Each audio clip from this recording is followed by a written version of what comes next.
آدھی رات گزر چکی تھی۔ آئی سی یو میں مدھم روشنی تھی۔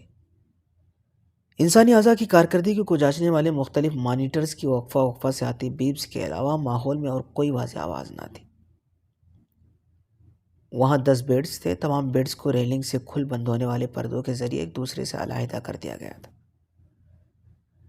یونٹ میں ایک چھوٹا سا کاؤنٹر بھی تھا جہاں داخل مریضوں کی نگہداشت پر معمور 2 نرسیں بیٹھی دھیمے لہجے میں باتیں کر رہی تھی۔ ان میں سے ایک نرس وہاں آج ہی آئی تھی۔ اسے پرانی نرس وہاں ایڈمٹ کریٹیکل پیشنٹس کے بارے میں بتا رہی تھی۔ تقریباً سارے مریض قدرے اسٹیبل ہیں سوائے بیڈ نمبر 1 اور 6 کے۔ بیڈ نمبر 6 والا مریض کل ایمرجنسی میں آیا تھا۔ ڈاکٹروں کا کہنا ہے کہ اس کے دونوں گردے کام نہیں کر رہے ہیں، ٹرانسپلانٹ ہوگا۔ بیچارہ غریب آدمی اتنے پیسے کہاں سے لائے گا؟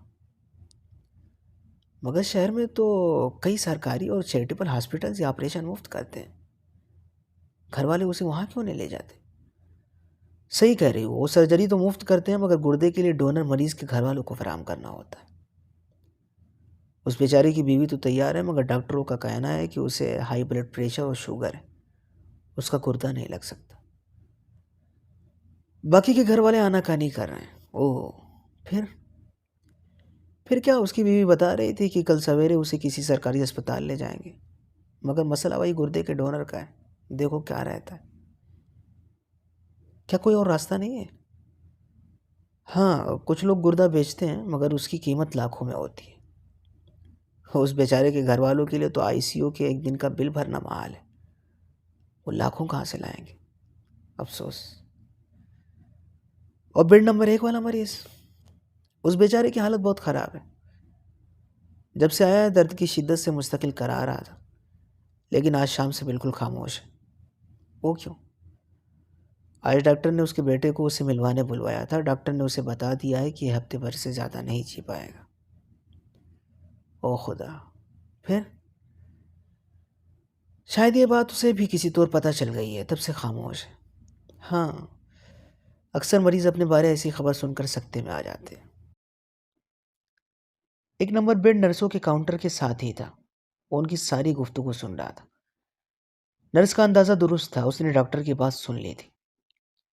اب مرنے کا خوف اور اس سے جڑے خیالات سبھی کو اکثر آتے ہیں، البتہ موت کے نامعلوم وقت کے باعث اس کی شدت وہ نہیں ہوتی جو کسی وجہ سے ممکنہ وقت کے معلوم ہو جانے پر ہوتی۔ ڈاکٹر سے سنی اپنی موت کی قلیل مہلت کی تصدیق کے بعد اب اس کے جسمانی درد پر اپنے بچوں اور پیاروں کو اپنی موت پر ہونے والے صدمے کا غم غالب آ گیا تھا۔ سچ کہتے ہیں کہ والدین بچوں کی چھوٹی سی بھی تکلیف پر اپنا بڑے سے بڑا دکھ بھلا دیتے، ساتھ ہی ان سے بچھڑنے کا غم بھی اسے کھایا جا رہا تھا۔ یہ پیاروں سے محبت کا جذبہ بھی کیا عجب ہے۔ زندگی میں تو ان سے کچھ ہی دیر کی جدائی جان لیوا ہوتی ہے، پھر موت مطلب مستقل جدائی، اور منتقلی بھی وہاں جہاں سے ہمیں خود ہماری خبر نہیں آتی۔ اس کی سوچیں مستقل ہم کلام تھی، گزری زندگی فلیش بیک میں چلنے لگی۔ نوجوانی میں معاشرتی ناانصافی نے اسے انقلابی نظریات سے قریب کر دیا تھا۔ اس نظریے سے وہ متفق تو ضرور تھا، البتہ خدا کے وجود سے منکر نہ تھا۔ شاید اس بات کی وجہ جینیاتی اثر ہو۔ روایتی عبادات سے بھی دوری تھی مگر انسان دوستی کو افضل جانتا تھا۔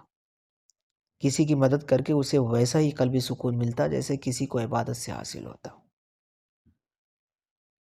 ہمیشہ لوگوں کے کام آنے کی حد تلوس کوشش کرتا، بسا اوقات اپنے وسائل سے بالا تر ہو کر بھی ضرورت مندوں کی مدد کرتا۔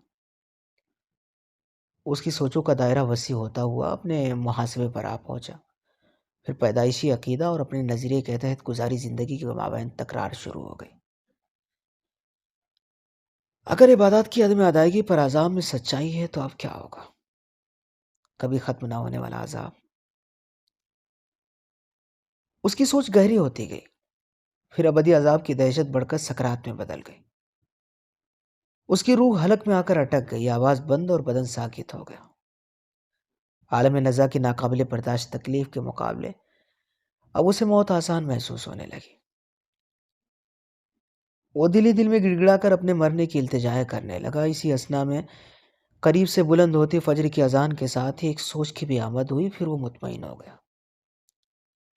ہمت جمع کر کے بیڈ کے اوپر ہوا، تکیے سے کمر ٹکائی، سائڈ ٹیبل سے رائٹنگ پیڈ اور پین نکال کر کچھ لکھا، پھر سیدھا ہو کر لیٹا اور سکون سے آنکھیں بند کر لی۔ اگلی صبح اس کے گھر والے آئی سی یو کے باہر کھڑے رو رہے تھے۔ ڈاکٹر نے انہیں تسلی دیتے ہوئے کہا کہ مریض کی کیفیت کے بارے تو میں نے کل شام ہی ان کے بیٹے کو مطلع کر دیا تھا۔ البتہ آپ لوگوں کے لیے باعث اطمینان یہ امر ہے کہ گزشتہ رات سے آپ کے والد بہت پرسکون تھے۔ ان کا انتقال بھی نیند کے دوران ہوا ہے۔ انہوں نے انتقال سے قبل تحریری وصیت چھوڑی ہے کہ میرے تمام اعضاء جو اس قابل ہوں کہ ضرورت مندوں کے کام آ سکیں انہیں محفوظ کر لیا جائے، اور میرا گردہ آئی سی یو کے بیڈ نمبر 6 کے مریض کو دے دیا جائے۔